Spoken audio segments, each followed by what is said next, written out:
Because of this message, I was not able to produce one. We usually have a PowerPoint presentation. Again, because of the nature of the way this message came to me, I don't have a PowerPoint presentation like I usually do either. Today is Friend Day, a time in which we encourage you to invite your friends to come to church. And I was particularly stressed out over that since I did not have everything that I usually have to present the best the message to you, the most memorable, easy to understand way. And so it kind of bothered me a little bit, but I figured God knows what He's doing. And He knew the time that I had and the pressures that were on me, and so it's just this is the way it is. And so we're going to let God be God and have control of our service and of what He's doing in our hearts and lives. Is that okay? Amen. Sure, I knew you'd say that.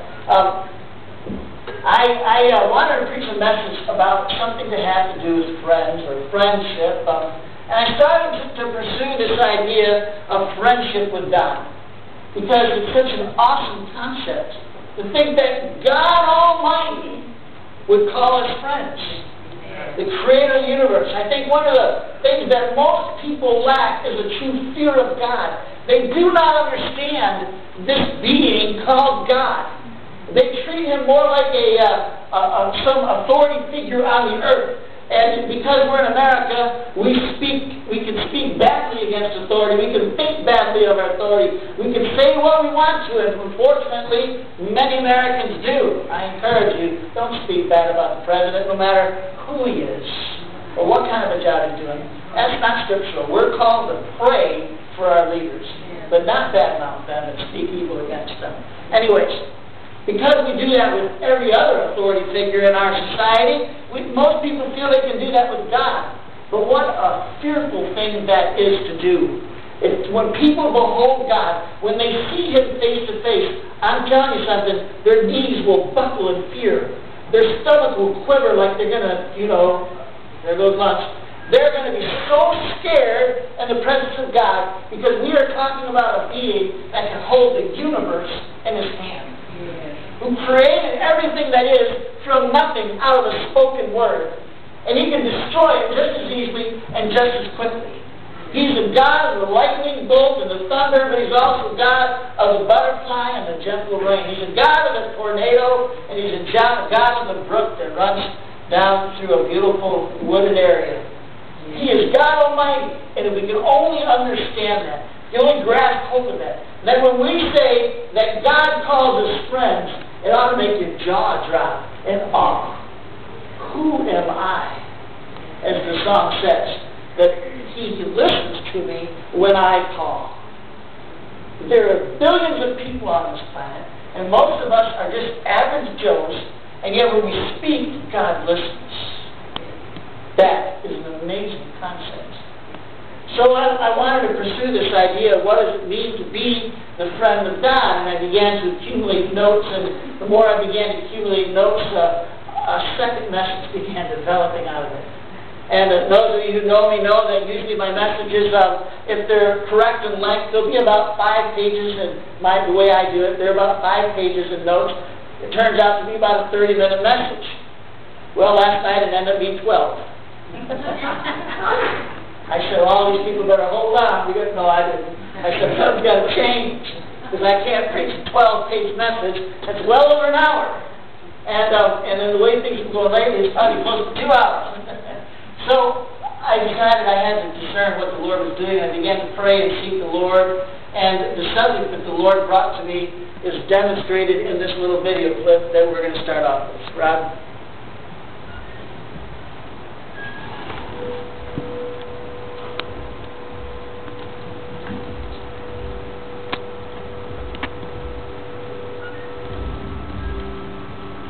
There's 6 billion people in the world.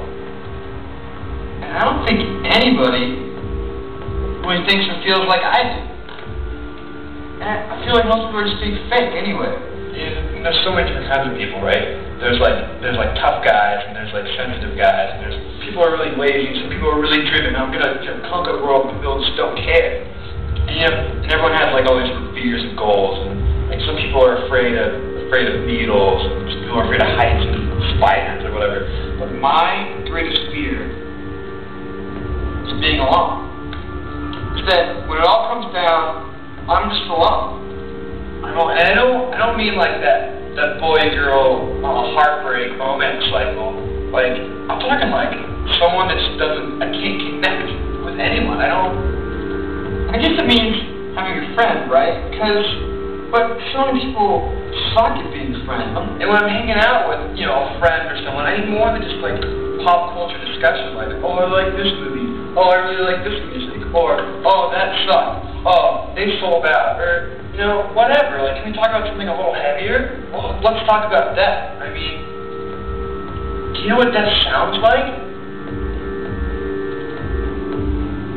It sounds like nothing. It's empty nothing. That's how I feel. It's so alone.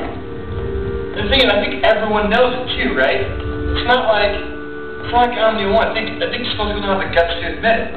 When I bite the dust, and that's it. And I don't have any bias, or no one will miss me, and nothing will matter, nothing will change. The fact that I was on this planet for however long it is, and it doesn't matter, and all I get is a lonely little gravestone. I mean, might as well just say game over. So the question remains, right? Like, how do I not feel alone? Maybe for even just a glimpse, right? Just like, I guess that's maybe my addiction, right? Not feeling alone. Because maybe that's everyone's addiction. And how do I connect with something?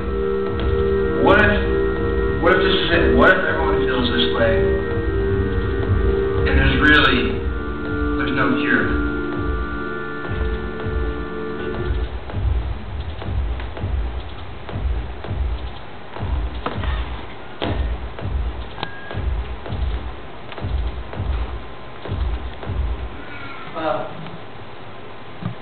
I hope you used the word in there. I hope you weren't offended by it, but there's a man speaking from his heart. I'm sure it was scripted. I'm sure it was scripted and it was acted out, but it was realistic in the sense that there are lots of people that are feeling just as this guy felt. And the message that came out of this, believe it or not, was the issue of loneliness. And I got to tell you today that that's the word that the thing that God's going to address today, and that's the word He wants me to speak to you today. He wants me to address loneliness, because loneliness is a growing issue. It's a growing problem, and not just in our own country, but around the world.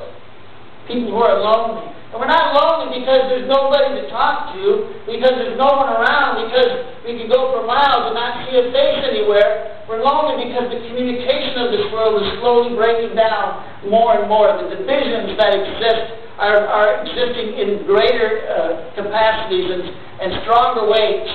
And we have people walking around, and I dare say even today, right in this very room, there are people sitting here who are experiencing loneliness.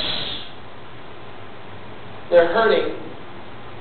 They don't feel like they belong. They're sad. They're sorrowful. They want to fit in but can't. They don't feel like their life counts for anything.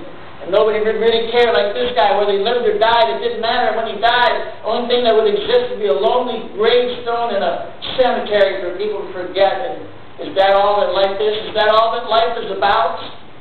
And if we don't know better, if we focus on the things of this world, we would be tempted to believe that. Because with 6 billion people in the world, how can enough attention be given to any one of us individually to satisfy the craving of our soul? You know, a Gallup poll said that 4 out of 10 Americans admit to frequently feeling intense loneliness.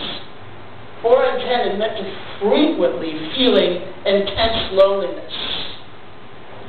We've seen examples of loneliness portrayed not only in sadness but in anger. In Germany, there was an incident where a young man felt so lonely, and he felt loneliness because he was being rejected. His peers weren't accepting him.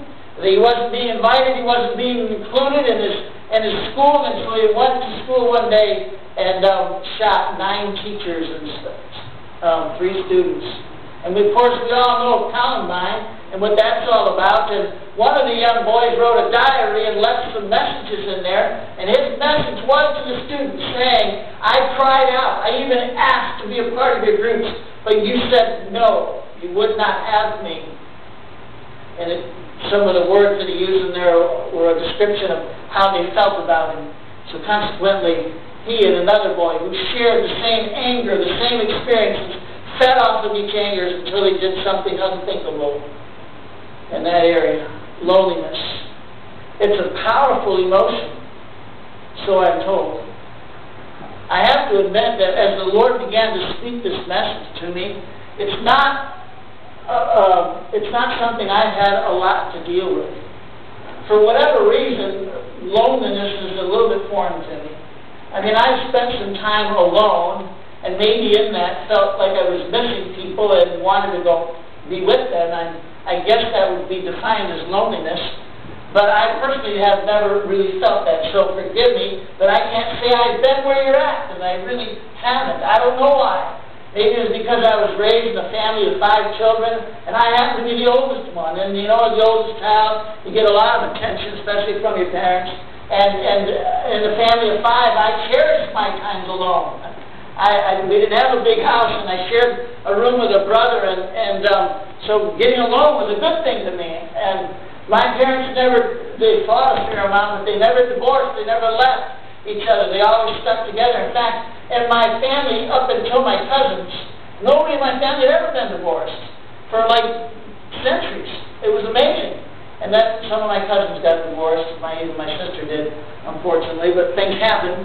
But we just had this stability in our home. We had this certain faithfulness to one another, even though the communication wasn't always there. And as I was growing up, I always kept busy.